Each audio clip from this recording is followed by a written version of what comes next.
जय भीम नमः बुद्धाय सगळ्यांना. कसे आहात सगळे? आशा करते सगळे चांगले असणार.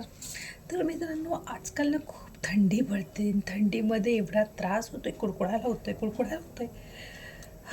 आज फायनली मी फ्री झाली. म्हटलं चला आज चांगला व्हिडिओ बनवूया. सगळ्यांना आपण शॉर्ट व्हिडिओच्या माध्यमातून भेटतो, चांगले चांगले व्हिडिओ अपलोड करतो आणि सगळ्यांचा चांगला प्रतिसादही मला मिळतो आहे.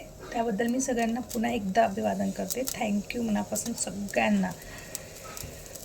तर आज विषय असा आहे, आज मी आली कामावरून.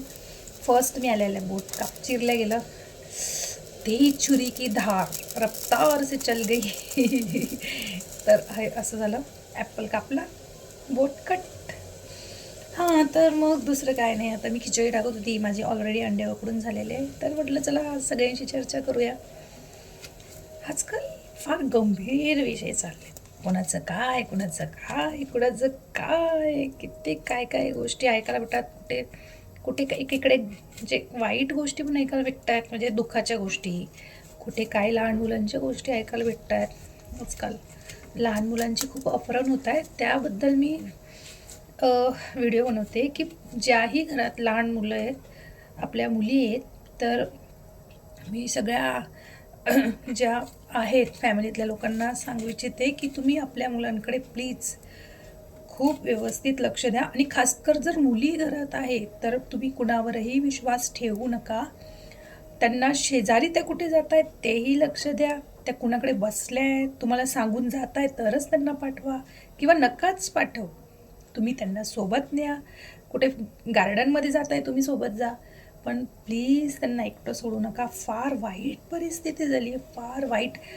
3 वर्षाची, 4 वर्षाची, 9 वर्षाची रोज गुन्हे चालू आहेत. रोज काही ना काही मुलींविषयी ऐकायला भेटतंय. म्हणून सगळ्या बायकांना विनंती, सगळ्या पॅरेंट्सला विनंती की आपल्या मुलांवर आणि मुलींवर नीट लक्ष द्या.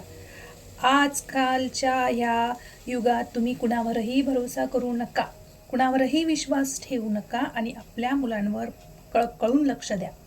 शाळेत जातोय, शाळेच्या शिक्षकांशी संपर्कात राहा. शाळेतून येण्याची वेळ झाली, मुलगा लेट होतोय, मुलगी लेट होते, पटकन चौकशी करा, वेळ न घालवताच. कारण वाया म्हणजे इतकं, बापरे, ऐकून सुद्धा भीती वाटते. म्हणूनच म्हटलं की आजकाल एवढं भीतीचं वातावरण झालं आहे ना, तर आपल्या मुलांकडे लक्ष द्या, आपल्या मुलींकडे लक्ष द्या. सगळ्या पॅरेंट्सबरोबर, मी पण पॅरेंट्स आहे, तुम्ही पण पॅरेंट्स आहे. मी माझ्या दोघी मुलांना समजावून सांगते की बाबा हो, बाहेर कोणी काही दिलं तर खाऊ नका. कोणाचं म्हणजे अनोळखी व्यक्तीशी तर बोलूच नका. काहीही गरज नाही आहे. सरळ आपलं शाळा सुटली घरी या, काही गरज नाही. डबा आपण नेतो, पाण्याची बॉटल आपण नेतो. वाटलंच काही आपल्या शिक्षकांशी बोला, पण अनोळखी लोकांसोबत संपर्कात राहू नका. प्रत्येक पॅरेंट्सला विनंती, प्रत्येक पॅरेंट्सला. हाच माझा आजचा विषय भावांनो. फार भीती वाटते. पनवेलमध्ये एका मुलीला फेकून दिलं आहे चालत्या धावत्या ट्रेनमधनं. काहीच कळलं नाही आहे. तो माणूस मेंटली त्याला प्रॉब्लेम होता हे डिक्लेअर करून संपला आहे विषय.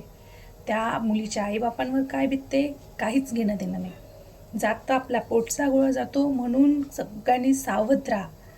आपल्या मुलांच्या विषयी आपण पॅरेंट्स सतर्क राहा. फार वाईट परिस्थिती आहे, फार वाईट परिस्थिती. सगळ्यांना कळकळीची विनंती. बस मला एवढंच सांगायचं होतं. आजचा व्हिडिओ स्पेशल मी त्याच्यासाठी बनवला आहे. मी शॉर्टच व्हिडिओ बनवते, मी लॉंग व्हिडिओ बनवत नाही आहे. पण ही परिस्थिती पाहून जसं वाटलं की मला सगळ्यांसोबत हा विषय शेअर केला पाहिजे. फार काळजी वाटते सगळ्यांची, फार मुलींवर तर कसं कसं कसं कसं लक्ष दिलं पाहिजे हेच कळत नाही आहे. पण द्या. प्रत्येक बाईने काम करते मान्य, तुम्ही कामात व्यस्त आहेत मान्य, पण थोडा वेळ आपल्या मुलांसाठी काढा. थोडा काय होईल तेवढा वेळ काढा, पण काढा. बस. माझं काही बोलणं वाईट वाटलं असेल तर परत मी सगळ्यांना माफी मागते. पण खरंच लक्ष द्या. जय भीम नमो बुद्धाय.